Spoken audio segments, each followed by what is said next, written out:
Ma'am నమస్తే. అసలు ఇండస్ట్రీకి సంబంధించి కాస్టింగ్ కావచ్చు బాధ్యతలు ఎవరైతే ఉన్నారో రీసెంట్ డేస్‌లోనే ఒకరికొకరు ధైర్యం తెచ్చుకొని ఇంక మనం బయటికొద్దాం, మాట్లాడదాం దీనిపైన. ఎవరు ఎంత పెద్ద వ్యక్తులున్నా సరే మనం బయటకొచ్చేద్దాం అని చెప్పి ఒకళ్ళు వస్తా ఉన్నారు. ఆ కేస్‌లో మనం జానీ మాస్టర్‌ది చూసాం. ఇప్పుడు రీసెంట్ హర్ష సాయి. అయితే ఇప్పుడు ఈ పర్సన్ చేస్తున్న అలిగేషన్స్ చాలా మంది ఏంటంటే కొంతమంది కొట్టి పారేస్తూ ఉన్నారు. కొంతమంది ఏంటంటే అవును హర్ష సాయి నిజంగానే అట్లాంటి వ్యక్తే అమ్మాయిని వాడుకున్నాడు అని చెప్పి మాట్లాడుతూ ఉన్నారు. ఈ టోటల్ ఇష్యూలోని మీకేమనిపించింది? హర్ష సాయి నిజంగానే ఈ తప్పు చేశాడు అనుకుంటున్నారా? ఇండస్ట్రీలో ఉన్న వాళ్ళవి కొన్ని కొన్ని ఇలా బయటికి రావడం అనేది కొంచెం బాధాకరం. నేను కూడా చాలా బాధపడుతున్నాను ఇండస్ట్రీ పర్సన్‌గా. బట్ ఇండస్ట్రీలో కనిపించేవన్నీ అంటే మామూలుగా ఇండస్ట్రీ అని కాదు జనరల్‌గా కూడా తెల్లనివన్నీ పాలు కాదు, నల్లనివన్నీ నీళ్లు కాదు అంటారు. ఈ అమ్మాయి ఏదైతే ఎలిగేషన్ చేసిందో ఈ అమ్మాయి గతంలో ఇంకొక అబ్బాయితో కూడా ఇలాగే ప్రవర్తించింది. చాలా అథెంటికేటెడ్ సమాచారం నా దగ్గర ఉంది. కాబట్టి నేను చెప్తున్నా ఈ అమ్మాయి కరెక్ట్ కాదు. ఫస్ట్ ఆఫ్ ఆల్ ఈ అబ్బాయి కరెక్ట్ కాదని నేను చెప్తా. హర్ష సాయి కూడా నేను శుద్ధపూస అని నేను అనట్లేదు. హర్ష సాయి బెట్టింగ్ యాప్స్లో శుద్ధపూస కాదు. ఆ విషయంలో మీరు అన్నది అది కూడా తప్పే. సో ఎప్పుడైతే ఈ హర్ష సాయి అనే వ్యక్తి బెట్టింగ్ యాప్ అనేది సపరేట్, అది మొన్న అయిపోయింది, మళ్ళీ చూద్దాం మళ్ళీ చేద్దాం కావాలంటే అది అది ఎప్పుడైతే వస్తుంది. ఈ పర్టికులర్ ఇష్యూలో ఈ అమ్మాయి కరెక్ట్ కాదంట నేను. ఎందుకంటే ఈ అమ్మాయిలు ఎలా తయారంటే ఎలా అయినా సరే అందరూ వరుసగా వస్తున్నాయి కదా, నాకు ఫేమ్ రావాలి, నేను గురించి బయటకు వచ్చేయాలంటే ఎవరి మీద ఒక ఎలిగేషన్ వేసేయాలి. ఇప్పుడు వరల్డ్ వైడ్ ఫేమస్ ఈ అబ్బాయి బాగా బయటకు వెళ్తున్నాడు కాబట్టి అబ్బాయి మీద వేసారా ఏంటన్నది నాకు తెలియదు. కానీ ఈ అమ్మాయి ఇంకొకళ్ళతో కూడా ఇలాగే ప్రవర్తించేటప్పుడు ఎలా కరెక్ట్ అవుతుంది ఈ అబ్బాయితో?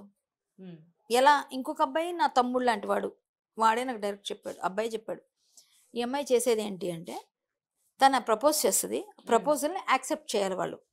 యాక్సెప్ట్ చెయ్యకపోతే మిమ్మల్ని ఇది చేస్తా అది చేస్తా అని చెప్తుంది. సో సేమ్ థింగ్ అయింది ఇక్కడ కూడా. ఇక్కడ కూడా సేమ్ అయింది. హర్ష సాయి అబ్బాయి ఎలాంటి వాడో ఏంటో ఇంతవరకు ఇంతమంది అమ్మాయిలు వెనక పడుతున్నాయని అంటే ఈ పాటికి రావాలి. సరే ఒకవేళ చేశాడో అంటే ప్రూఫ్స్ చూపించండి. అసలు ఈ అమ్మాయికి తల్లిదండ్రి లేరు, ఈ అమ్మాయి ఎక్కడుందో ఏంటో తెలియదు. అసలు బిగ్ బాస్కి ఎవరు తీసుకున్నారు? బిగ్ బాస్ సినిమాలు చేయి ఉండాలి, ఇన్ఫ్లుయెన్సర్ అయి ఉండాలి, లేకపోతే అదే ఉండాలి ఇదన్నా చెప్తారు. ఈ అమ్మాయి ఏ విధమైన ఇన్ఫ్లుయెన్సరో ఏ విధమైన ఇదో నాకు తెలియదు. ఏదో ఇన్స్టాలో ఫాలోవర్స్ ఉంటే బిగ్ బాస్కి వచ్చారు. ప్రొడక్షన్ హౌస్ కూడా రన్ చేస్తూ ఉన్నారు. ఆ అమ్మాయి అప్పట్లో ఉండేది అవును చెప్తున్నారు, ప్రొడక్షన్ హౌస్ రన్ చేస్తున్నారు. సో చాలా ఎలిగేషన్స్, నేను అవన్నీ ఇప్పుడు మాట్లాడకూడదు. నేను అమ్మాయి అయినా అబ్బాయి అయినా ఖండిస్తా, ఎవరైనా నేను ఖండిస్తా. సో అమ్మాయి అని చెప్పేసి అమ్మాయిల పక్షపాతంగా వెళ్ళి మొన్న ఒకసారి బోర్ల పడ్డా కొన్ని విషయాల్లో. సో నేను అప్పటి నుంచి రెండు చూసే మాట్లాడతా. ఇప్పుడు నేను తెలుసుకున్నాను కాబట్టి నిన్న నేను ఇద్దరికి తప్పు ఇద్దరిది అని చెప్పా, ఇద్దరు కరెక్ట్ కాదని మాట్లాడా. నిన్న మాట్లాడాను నైటే నేను వెంటనే. కానీ ఇప్పుడు నేను చెప్తున్నా అథెంటికేటెడ్గా ఆ అమ్మాయి కావాలని స్కెచ్ చేసింది ఈ అబ్బాయి విషయంలో. అలాగే ఇంకొక అబ్బాయి విషయంలో వేసింది కాబట్టి ఈ అబ్బాయి కూడా స్కెచ్ అయి ఉంటుంది అని నాకు తెలుసు. అంటే నేను పేర్లు చెప్పను, అబ్బాయి పేరు చెప్పను. ఖచ్చితంగా తెలియాల్సినవన్నీ వస్తాయి, అవసరమైన వస్తారు వాళ్ళు కూడా. కానీ ఇలాగే అమ్మాయి అందరినీ ఎలా చేస్తుందా అన్నదానికి నాకు అది బలాన్ని చేకూర్చింది. సో నేను ఈ అమ్మాయిలో ఎంతవరకు నిజాయితీ ఉందో అమ్మాయి నిరూపించుకోవాల్సిన సమయం కాబట్టి అమ్మాయి చూపించుకోవాలి. సో అమ్మాయి కరెక్ట్ చేయలేదని నేను ఫీల్ అవుతున్నాను. ఈ అమ్మాయి కరెక్ట్ కాదు పర్టికులర్ ఈ విషయంలో. ఆ అబ్బాయిని ఉదయం ఆడియో ఏదో వచ్చింది. సో ఓకే, నీ దగ్గర ఉన్న ఆడియోస్ కూడా బయట పెట్టు. అబ్బాయి కరెక్ట్ కాకపోతే నువ్వు అబ్బాయి ఆడియోస్ బయట అబ్బాయి పెట్టాడు, నువ్వు పెట్టు, మరి పెడితే తెలుస్తుంది. అబ్బాయి ఏమైనా మ్యానిపులేట్ చేసేసి లేకపోతే ఏదైనా సమ్ ఫ్యాబ్రికేట్ అయింది. పర్టికులర్ గా ఆడియోస్ ఎట్లా రికార్డ్ చేసుకుంటారు మేడం? అంటే ఇలాంటి సిచువేషన్ ఒకటి వస్తుందని ముందుగానే గ్రహించాలి. ఎలా అంటే అన్ని ఆడియో రికార్డ్స్ మామూలుగా ఇప్పుడు నా ఫోన్ ఉందండి, నా ఫోన్ లో ప్రతిదీ రికార్డ్ అవుతుంది. నాకు ఎవరు ఫోన్ చేసి నేను రికార్డ్ చేస్తా. ఎందుకు రికార్డ్ చేస్తాను? ఆటోమేటిక్ రికార్డ్ అవుతుంది. ఎందుకంటే నాకు థ్రెట్స్ ఉంటాయి చాలా మంది చాలా రకాలు. ఎప్పుడు నేను మాట్లాడింది నాకు గుర్తుండాలనే ఉంది.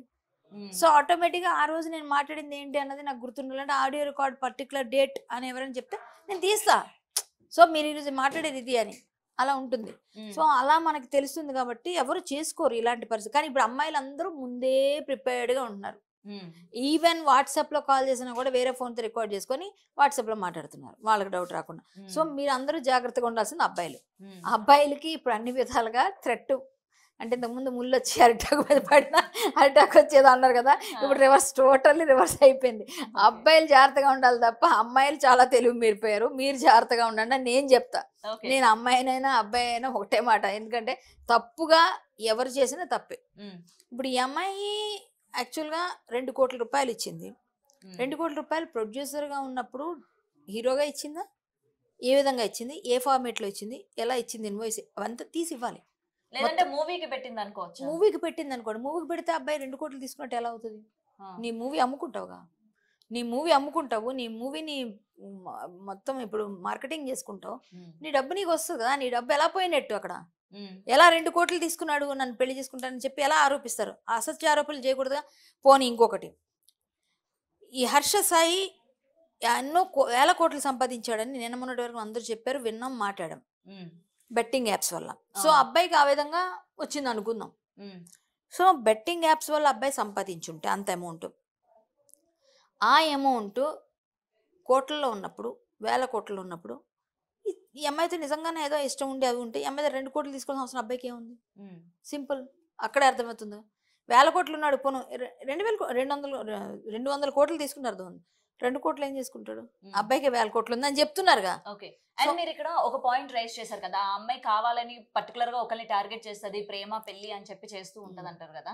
మరి అలా చేయడానికి గల రీజన్స్ ఏంటి? వాళ్ళ దగ్గర నుంచి డబ్బు ఈ అమ్మాయి డిమాండ్ చేస్తుందా, లేకపోతే వాళ్ళ దగ్గర ఉన్న ఫేమ్ ని ఈ అమ్మాయి యూజ్ చేయాలనుకుంటుందా, లేకపోతే ఏంటి?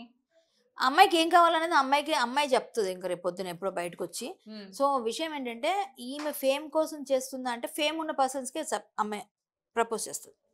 ఫేమ్ ఉన్న వాళ్ళకి, కొంచెం బాగా సెటిల్డ్, చిన్న చిన్న వాళ్ళ వైపు అసలు వెళ్ళదు.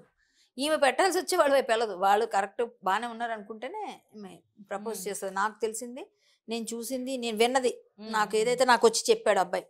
సో అబ్బాయి చెప్పకపోతే నేను ఇంత ఇదిగా మాట్లాడలేము. నాకు చెప్పాడు.